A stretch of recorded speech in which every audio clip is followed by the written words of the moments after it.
বাবা বৃষ্টি এসে কাকা আসসালামু আলাইকুম। ওয়ালাইকুম আসসালাম। হ্যাঁ কাকা, আপনি কোত্থেকে আসলেন? মগরাহাট থেকে। আচ্ছা, মুগরাহাটে এসছেন আমার কাছে। হ্যাঁ। আচ্ছা ঠিক আছে বন্ধুরা, আমি জয়নাল ভাই বলছি। আমার এই কাকা মুগরাহাট থেকে এসছেন, একটা মানে সাকি 10 নম্বর টেডি আমার কাছ দিয়ে নেবে বলে এসছে।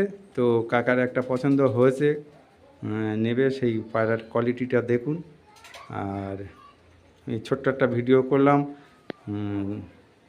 লাইভ শেয়ার কমেন্ট করে রাখবেন, সাবস্ক্রাইব করে রাখবেন, অনেক আরও ভালো ভালো পায়রা রাখবেন। আর কাকা আমার কাছে এসে কেমন লাগছে বলো? খুব ভালো লাগছে। হ্যাঁ ভালো লাগছে। আর কাকা বিগত আমার কাছ থেকে এক পেয়ার নিয়েছে আগে। হ্যাঁ, সে পায়রা খুব সুন্দর পায়রা। তো কাকার মুখটা চিনে রাখুন, মুগরাহাটে আসছে, যদি কারোর বাচ্চা কাচ্চা লাগে কাকার কাছ দিয়ে নিতে পারবে, খুব ভালো। পায়রাটা দেখি। আর পায়রাটা এই যে